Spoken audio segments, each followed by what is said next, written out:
भ्रष्टाचार वो करेंगे, इल्जाम हम पे लगाएंगे। नितिन गडकरी मुंह छिपाकर घर में नहीं बैठे। अगर एक set of rules and parameters एक पर्सन एक पार्टी के लिए है तो सबके लिए लागू होना चाहिए। वो मीडिया के सवालों का जवाब देने के लिए उसी दिन 15 मिनट के बाद ANI और PTI के सामने आए। सवाल उठ रहे हैं, उसका सही ढंग से जवाब मैं नहीं समझता हूँ कि भाजपा के अध्यक्ष अभी तक दे पाए। ये दशमी के उत्सव के दिन वो राजनीति करें और उत्सव ना मनाएं, ये कांग्रेस की कल्पना हो सकती है, हमारी कल्पना नहीं है। भारतीय जनता पार्टी के पहले अध्यक्ष पर भी इल्जाम लगते रहे हैं और अदालत ने उन्हें सजा दी है। श्री नितिन गडकरी कहीं भागने वाले नहीं है, ना ही भारतीय जनता पार्टी के लोग। जो भी आरोप लगे हैं उन सब की जांच हो।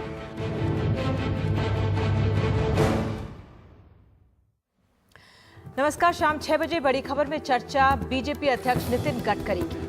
वो पार्टी अध्यक्ष जो आरोपों के चक्रव्यूह में फंसते जा रहे हैं। आज कॉर्पोरेट अफेयर्स मंत्रालय ने कह दिया है कि पूर्ति पावर एंड शुगर लिमिटेड पर आरोपों की डिस्क्रीट इंक्वायरी यानी कि गुप्त तहकीकात होगी।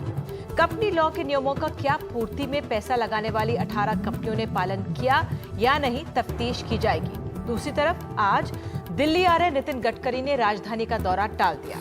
कयास लग रहे हैं कि वे आरएसएस के नेताओं को सफाई दे सकते हैं। आरएसएस के टॉप लीडर्स अब 2 से 4 नवंबर को होने वाली बैठक से पहले 20 या 31 अक्टूबर को बैठक करेंगे। हालांकि गडकरी को लाने वाली आरएसएस के प्रमुख ने कल कह दिया कि ये बीजेपी का अंदरूनी मामला है। कल बीजेपी के दिग्गज नेता लालकृष्ण आडवाणी ने भी एक चिट्ठी में गडकरी द्वारा जांच कराने के बयान का स्वागत किया। कांग्रेस बीजेपी अध्यक्ष की इस हालत पर वार कर रही है। दिग्विजय सिंह ने चिट्ठी लिखकर सीरियस फ्रॉड इन्वेस्टिगेशन ऑर्गेनाइजेशन से जांच कराने की मांग की है। इस पर दोहरे मापदंड का आरोप लगाकर रॉबर्ट वाड्रा का जिक्र बीजेपी बार बार कर रही है। तो बड़ी खबर में सवाल ये है, क्या बीजेपी आरएसएस ने नितिन गडकरी को अलग थलग छोड़ दिया है? नितिन गडकरी आरोपों के चक्रव्यूह से निकलना उनका कितना मुश्किल है? और अंत में क्या कांग्रेस दोहरे मापदंड अपना रही है? लेकिन आगे बढ़ने से पहले सबसे पहले मैं अपने सहयोगी अखिलेश शर्मा के पास जाऊंगी। उनसे बात करने की कोशिश करते हैं, अपडेट लेने की कोशिश करते हैं कि दिल्ली और नागपुर से उनको क्या खबर हाथ लगी है। अखिलेश, आप हमारे साथ फोन लाइन पर मौजूद हैं। आरएसएस के नेताओं के साथ कहा जा रहा था कि नितिन गडकरी मुलाकात आज कर सकते हैं, सफाई पेश कर सकते हैं, क्या खबर? बिल्कुल, ये संभावना इस बात की पूरी है कि नितिन गडकरी आरएसएस के बड़े नेताओं से मुलाकात कर इस पूरे मामले पर अपनी सफाई पेश करेंगे। जो हमें जानकारी मिली है उसके मुताबिक नितिन गडकरी ने तमाम दस्तावेज अपनी कंपनी से जुड़े जो भी इनकम टैक्स के रिटर्न उन्होंने भरे हैं या जो उनका एफिडेविट है, इसमें उन्होंने ये कहा था कि वो 14 महीने पहले ही डायरेक्टर पद से इस्तीफा दे चुके हैं। इन तमाम चीजों को लेकर, इन सबूतों को लेकर वो आरएसएस के नेताओं से मुलाकात करेंगे। ये औपचारिक मुलाकात कब होगी इसके बारे में अभी कोई जानकारी नहीं है, लेकिन ये जरूर बताया है गडकरी के करीबी लोगों ने कि लगातार आरएसएस के नेताओं से बातचीत उनकी होती आ रही है और आगे भी होती रहेगी। जहां तक उनके दिल्ली आने का प्रश्न था, आज सुबह वो दिल्ली आने वाले थे, लेकिन अभी दौरा उनका दिल्ली का टाल दिया गया है। लेकिन जो शनिवार को उन्हें हिमाचल प्रदेश के चुनाव प्रचार में जाना है, वो जो कार्यक्रम है वो बाकायदा अपना बना हुआ है। वो शनिवार को हिमाचल प्रदेश के चुनावी दौरे पर जाएंगे। और जहां तक आरएसएस या बीजेपी के समर्थन की बात है, तो बीजेपी की ओर से भी लगातार ये कह दिया गया है, आडवाणी, सुषमा स्वराज, अरुण जेटली की ओर से कि पार्टी अध्यक्ष ने खुद जांच की पेशकश की है। और अगर ऐसा ही रॉबर्ट वाड्रा भी करते तो जाहिर सी बात है कि बीजेपी फिर ये सवाल नहीं उठाती। लेकिन आडवाणी ने यह कहा है कि जो पेशकश उन्होंने की है स्वागत योग्य है और ये दिखाता है किस तरह से यूपीए के दोहरे मापदंड है भ्रष्टाचार के मामले पर।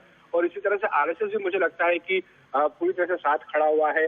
फिलहाल ऐसा लग रहा है कि आरएसएस साथ है, लेकिन जो एक बड़ा सवाल है निधि, वो ये लग रहा है कि शायद गडकरी का जो कार्यकाल अभी दिसंबर का है, शायद वो अपना पूरा कर लें। लेकिन इसके बाद जो उनको दोबारा अध्यक्ष बनाने की बात थी, मैं निश्चित तौर पर कह सकता हूँ कि उस पर एक बड़ा प्रश्न चिन्ह लग गया है इस पूरे विवाद के बाद।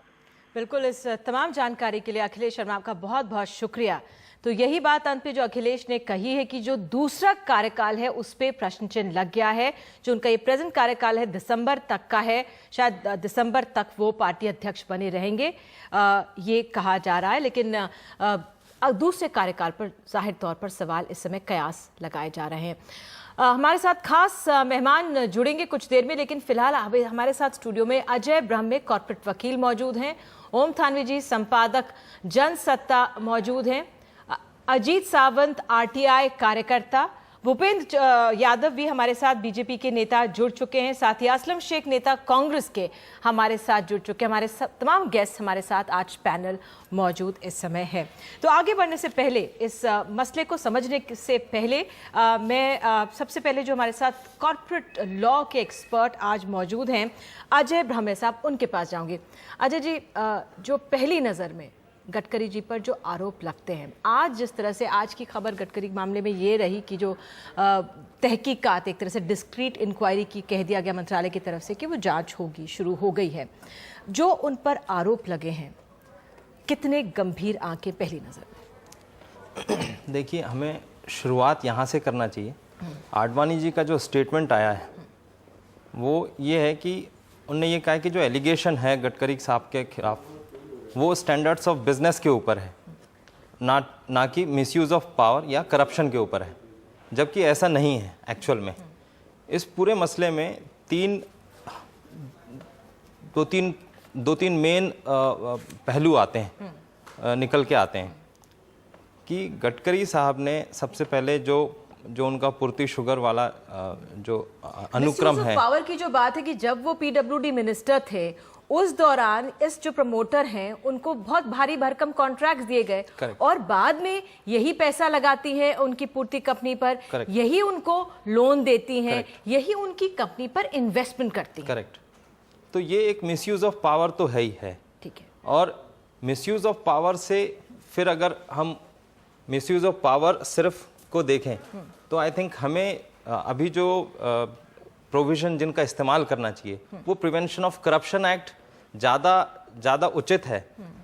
कंपनीज एक्ट में तो प्रोविजंस हैं ही, सेक्शन 235, 237 ये सब हैं इन्वेस्टिगेशन के लिए, जिसके तहत आप SFIO या सीरियस फ्रॉड इन्वेस्टिगेशन ऑफिस में जा सकते हैं। दिग्विजय सिंह ने इसकी मांग की है। ये दिग्विजय सिंह ने मांग की है।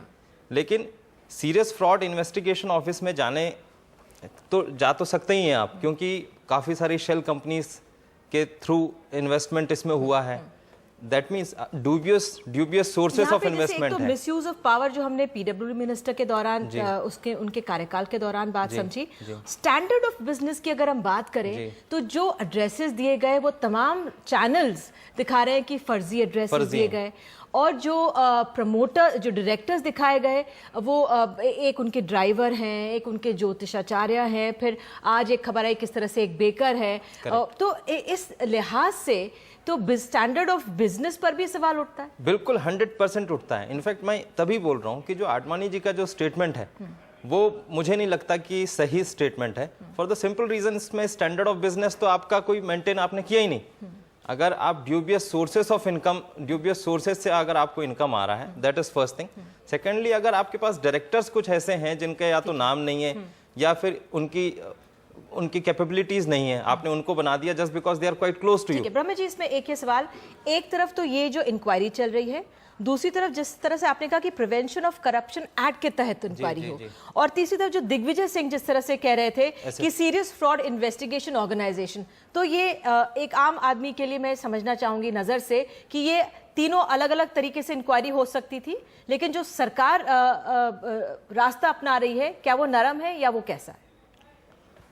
ये एक बड़ा, हालांकि बड़ा पॉलिटिकली इसका पॉलिटिकल प्रभाव है, काफ़ी राजनीतिक प्रभाव है इस सवाल का जवाब अगर मैं देता हूं, क्योंकि कहीं ना कहीं मुझे ऐसा लगता है कि SFIO का सहारा इसलिए भी लेना चाह रहे हैं क्योंकि ये इतना सख्त नहीं है जितना प्रिवेंशन ऑफ करप्शन एक्ट है। प्रिवेंशन ऑफ करप्शन एक्ट अगर आप जाते हैं तो सेक्शन 120B IPC का भी आ जाएगा, जिससे कॉन्स्पिरेसी एस्टेब्लिश हो जाएगी, तो उसमें बाकी लोग भी आ जाएंगे। कॉन्स्पिरेसी जब मैं बात कह रहा हूं तो ऑब्वियसली शरद पवार जी की कंपनी भी आएगी वहां पर, और बाकी सारा कुछ कहीं ना कहीं से सारा लिंक आपको समझ में आ जाएगा।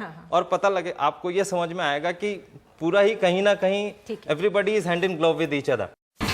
India's #1 news app just got even better. Download NDTV's new app, fully optimized for retina display, full screen view, faster response time, and Sudoku. NDTV's new iPad app. Download now.